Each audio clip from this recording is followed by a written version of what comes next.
22 तारीख को जिन परिवारजनों को हमने खोया है,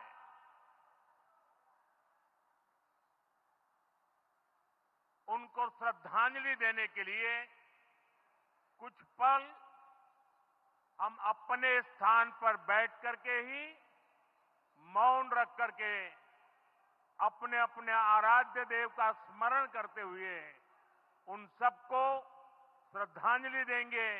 उसके बाद मैं आज अपनी बात प्रारंभ करूंगा।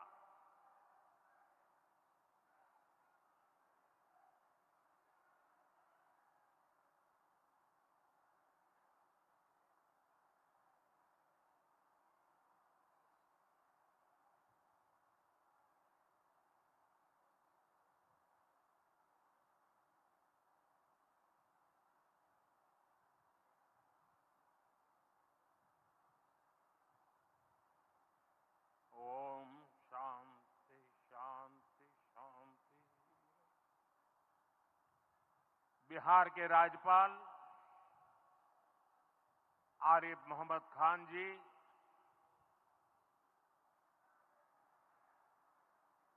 यहां के लोकप्रिय मुख्यमंत्री मेरे मित्र श्रीमान नीतीश कुमार जी, मंच पर उपस्थित अन्य सभी वरिष्ठ महानुभाव और बिहार के मेरे प्यारे भाई और बहनों, आज पंचायती राज दिवस के मौके पर पूरा देश मिथिला से जुड़ा है, बिहार से जुड़ा है। आज यहां देश के, बिहार के विकास से जुड़े हजारों करोड़ रुपए के प्रोजेक्ट का शिलान्यास और लोकार्पण हुआ है।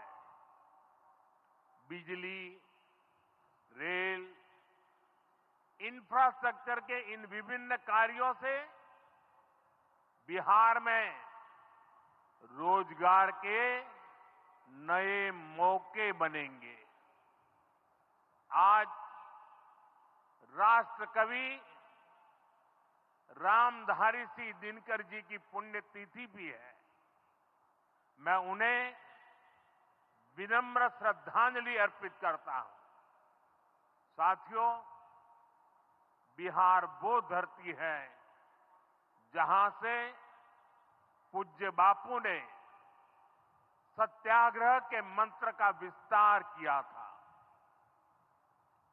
पूज्य बापू का दृढ़ विश्वास था कि जब तक भारत के गांव मजबूत नहीं होंगे, तब तक भारत का तेज विकास नहीं हो पाएगा।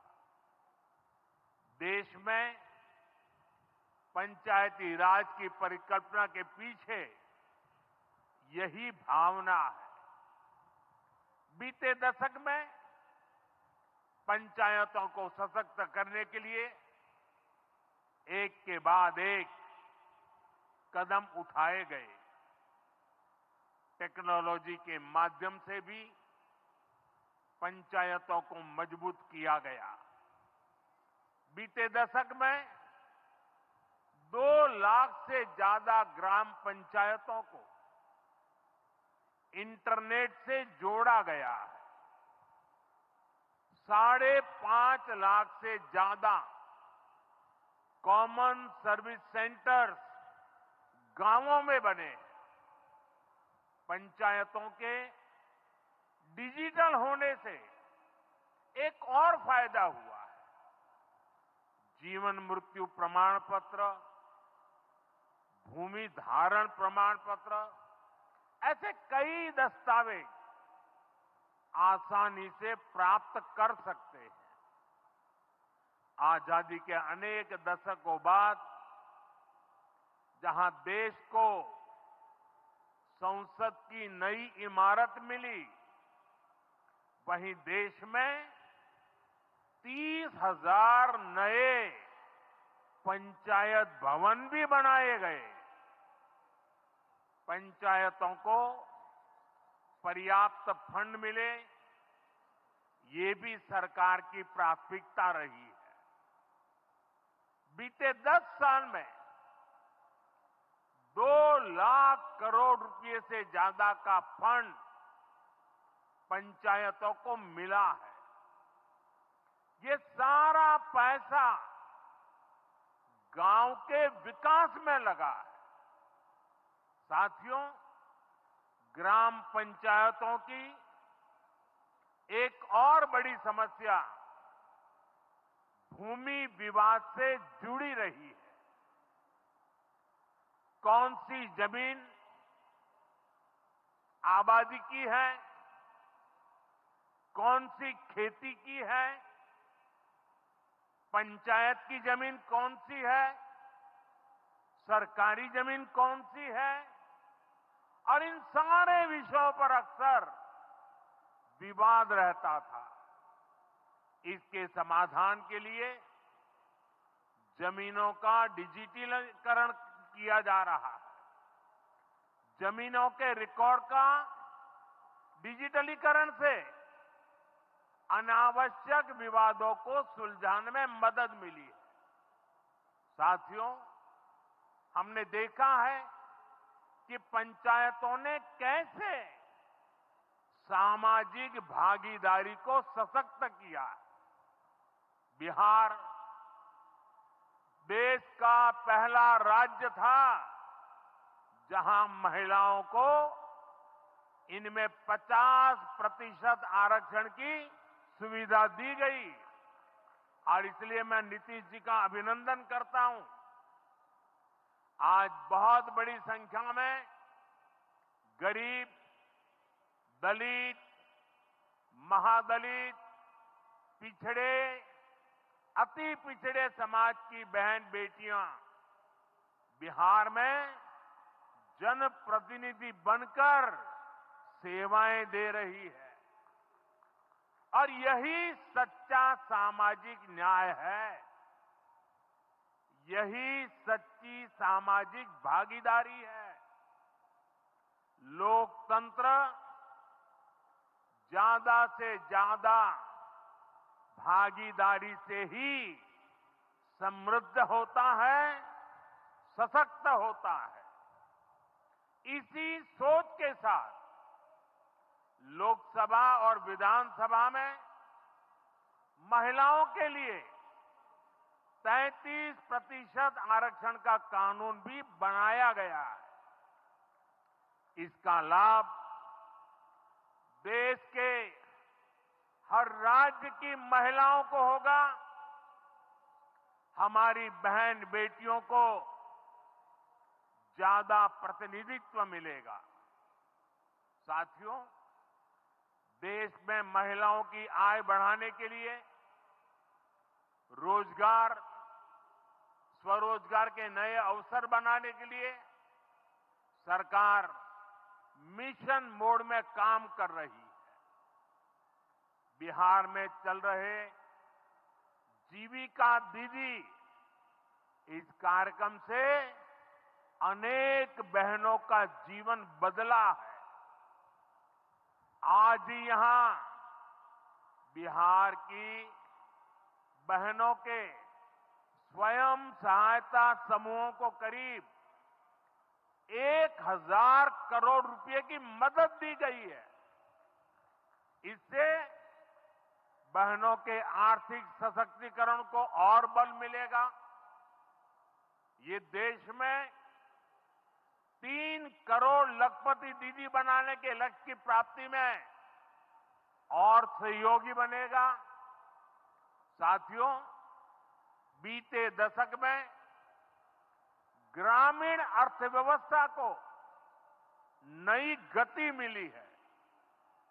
गांवों में गरीबों के घर बने, सड़कें बनी, पक्के रास्ते बने हैं, गांवों में गैस कनेक्शन पहुंचे, पानी के कनेक्शन पहुंचे, शौचालय बने हैं।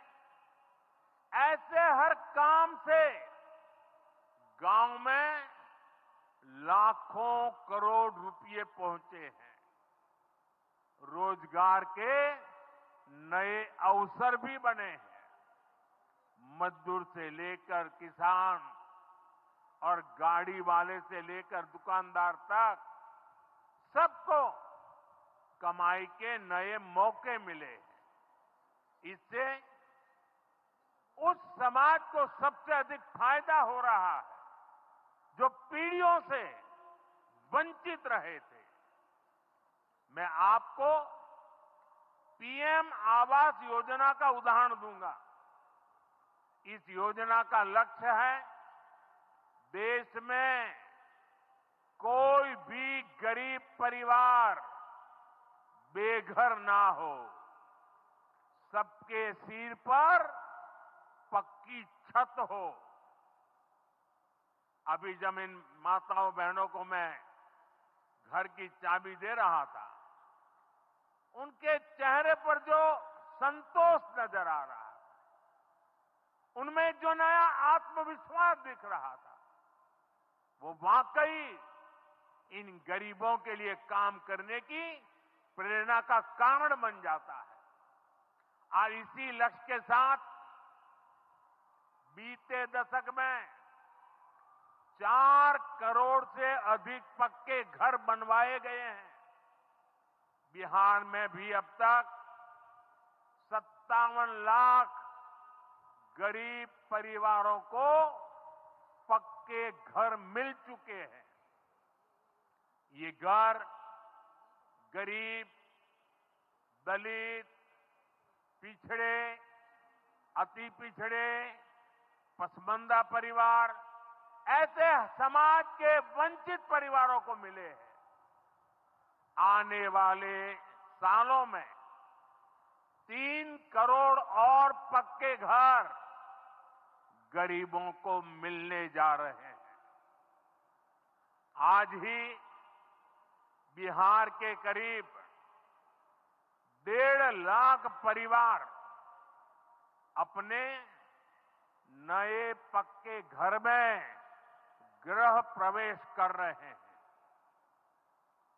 देश भर के 15 लाख गरीब परिवारों को नए घरों के निर्माण के स्वीकृति पत्र भी दिए गए हैं। इसमें भी 3.5 लाख लाभार्थी ये हमारे बिहार के ही हैं। आज ही करीब 10 लाख गरीब परिवारों को उनके पक्के घर के लिए आर्थिक मदद भेजी गई है। इसमें बिहार के 80,000 ग्रामीण परिवार और 1 लाख शहरी परिवार शामिल है। साथियों, बीता दशक भारत के इंफ्रास्ट्रक्चर का दशक रहा है। ये आधुनिक इंफ्रास्ट्रक्चर विकसित भारत की बुनियाद को मजबूत कर रहा है। देश के 12 करोड़ से अधिक ग्रामीण परिवारों के घरों में पहली बार नल से जल पहुंचा है। 2.5 करोड़ से अधिक घरों में बिजली का कनेक्शन पहुंचा है।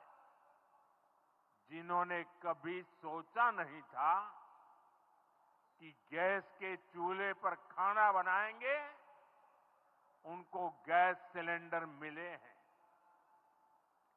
अभी हाल में आपने खबर पढ़ी होगी, लद्दाख और सियाचिन में जहां सामान्य सुविधाएं तक पहुंचानी मुश्किल होती हैं, वहां अब 4G और 5G मोबाइल कनेक्शन पहुंच गया है। ये दिखाता है कि आज देश की प्राथमिकता क्या है। हमारे सामने आरोग्य जैसे क्षेत्र का भी उदाहरण है। कभी एम्स की तरह अस्पताल दिल्ली जैसे बड़े शहरों में ही होते थे। आज यहां दरभंगा में ही एम्स बन रहा है। बीते 10 सालों में देश में मेडिकल कॉलेज की संख्या करीब करीब दोगुनी हो चुकी है। यहां झंझारपुर में भी नया मेडिकल कॉलेज बन रहा है। साथियों, गांवों में भी अच्छे अस्पताल बने, इसके लिए देश भर में 1.5 लाख से ज्यादा आयुष्मान आरोग्य मंदिर बनाए गए हैं। बिहार में ऐसे 10,000 से अधिक आयुष्मान आरोग्य मंदिर बने हैं। इसी तरह जन औषधि केंद्र गरीब और मिडिल क्लास के लिए बहुत बड़ी राहत बन चुके हैं। यहां 80% डिस्काउंट पर सस्ती दवाएं मिलती हैं। बिहार में 800 से ज्यादा जन औषधि केंद्र बनवाए गए हैं। इससे बिहार के लोगों का 2,000 करोड़ रुपया दवाई पर होने वाला खर्च बचा है। आयुष्मान भारत योजना के तहत भी बिहार में लाखों परिवारों का मुफ्त इलाज हो चुका है। इससे इन परिवारों को हजारों करोड़ रुपयों की बचत हुई है। साथियों, आज भारत रेल, रोड, एयरपोर्ट जैसे इंफ्रास्ट्रक्चर से भी बहुत तेज गति से जुड़ रहा है। पटना में मेट्रो का काम चल रहा है। देश के 2 दर्जन से अधिक शहर मेट्रो सुविधा से जुड़े हैं। आज पटना से जयनगर के बीच नमो भारत रैपिड रेल की शुरुआत भी हुई है। इससे पटना से जयनगर के बीच का सफर बहुत कम समय में पूरा हो जाएगा। समस्तीपुर, दरभंगा, मधुबनी और बेगूसराय के लाखों लोगों को नमो भारत रैपिड रेल से मदद मिलेगी।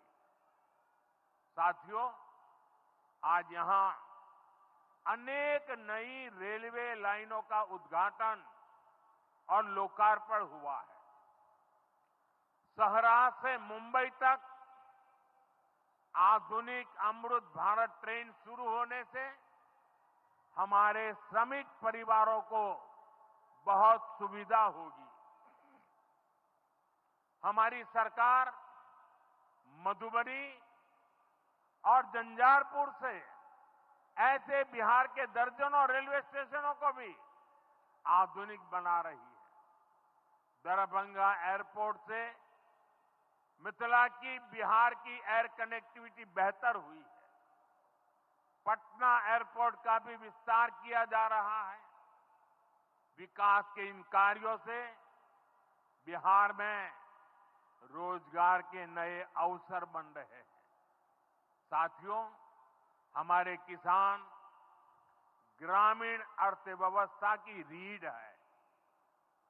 ये रीढ़ जितनी मजबूत होगी, गांव उतने ही मजबूत होंगे, देश उतना ही सशक्त होगा। हम सब जानते हैं, मिथिला का कोशी का एक क्षेत्र बाढ़ से बहुत परेशान रहा है। सरकार बिहार में बाढ़ के प्रकोप को कम करने के लिए 11,000 करोड़ रुपए खर्च करने वाली है। इससे बागमती, धार, बूढ़ी गंडक, कोसी पर बांध बनेंगे। इससे नहरों का निर्माण होगा, नदी के पानी से सिंचाई की व्यवस्था होगी और हर किसान के खेत तक पानी पहुंचाने का इंतजाम भी होगा। यानी अब बाढ़ की परेशानी भी कम होगी, खेतों तक पर्याप्त पानी भी पहुंचेगा। साथियों, मखाना आज देश और दुनिया के लिए सुपर फूड है, लेकिन मिथिला की तो ये संस्कृति का हिस्सा है। इसी संस्कृति को हम यहां की समृद्धि का भी सूत्र बना रहे हैं। हमने मखाने को जीआई टैग दिया है, यानी मखाना इसी धरती का उत्पाद है। इस पर अब आधिकारिक मोहर लग गई है। मखाना रिसर्च सेंटर को भी नेशनल स्टेटस दिया गया है। बजट में जिस मखाना बोर्ड की घोषणा की गई है, वो बनने से मखाना किसानों का भाग्य बदलने वाला है। बिहार का मखाना दुनिया भर के बाजारों तक सुपर फूड के रूप में पहुंचेगा। बिहार में national institute of food technology and management भी बनने वाला है। इससे यहां के नौजवानों को फूड प्रोसेसिंग से जुड़े छोटे उद्यम लगाने में और मदद मिलेगी। साथियों, खेती के साथ साथ मछली उत्पादन में भी बिहार निरंतर आगे बढ़ रहा है। हमारे मछुआरे साथी अब किसान क्रेडिट कार्ड की सुविधा का लाभ ले पा रहे हैं। इससे मछली के काम में जुटे अनेक परिवारों को लाभ हुआ है। पीएम मत्स्य संपदा योजना के तहत भी बिहार में सैकड़ों करोड़ रुपए के काम हुए हैं। 22 अप्रैल को जम्मू कश्मीर के पहलगाम में आतंकियों ने मासूम देशवासियों को जिस बेरहमी से मारा है, उससे पूरा देश व्यथित है। कोटि कोटि देशवासी दुखी हैं। सभी पीड़ित परिवारों के इस दुख में पूरा देश उनके साथ खड़ा है।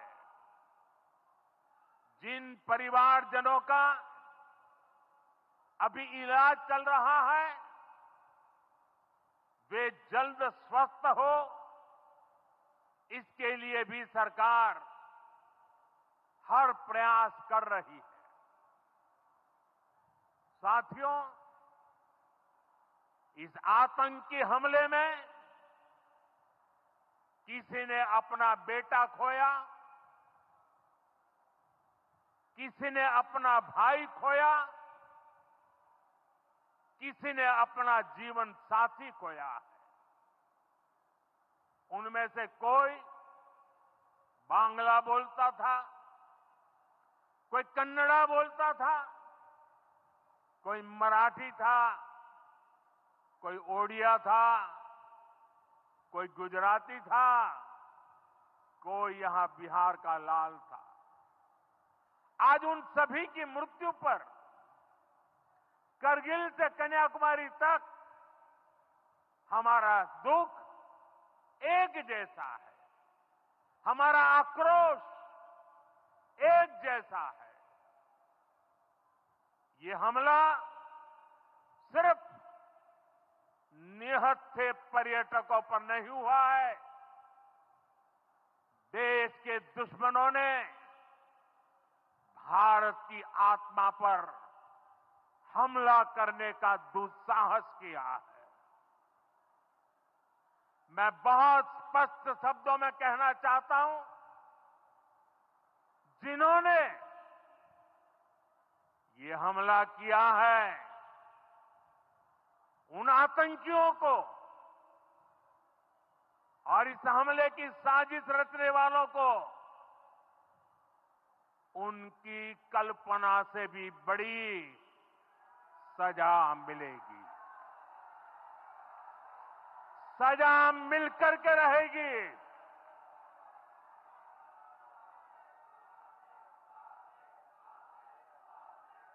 अब आतंकियों की बची खुची जमीन को भी मिट्टी में मिलाने का समय आ गया है।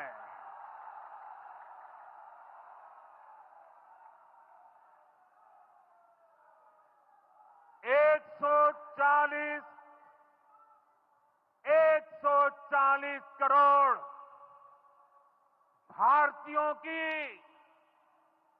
इच्छा शक्ति अब आतंकी आकाओं की कमर तोड़ कर रहेगी।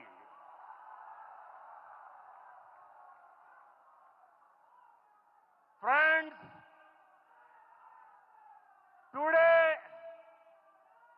from the soil of Bihar, I say to the whole world, India will identify, track and punish every terrorist and their backers.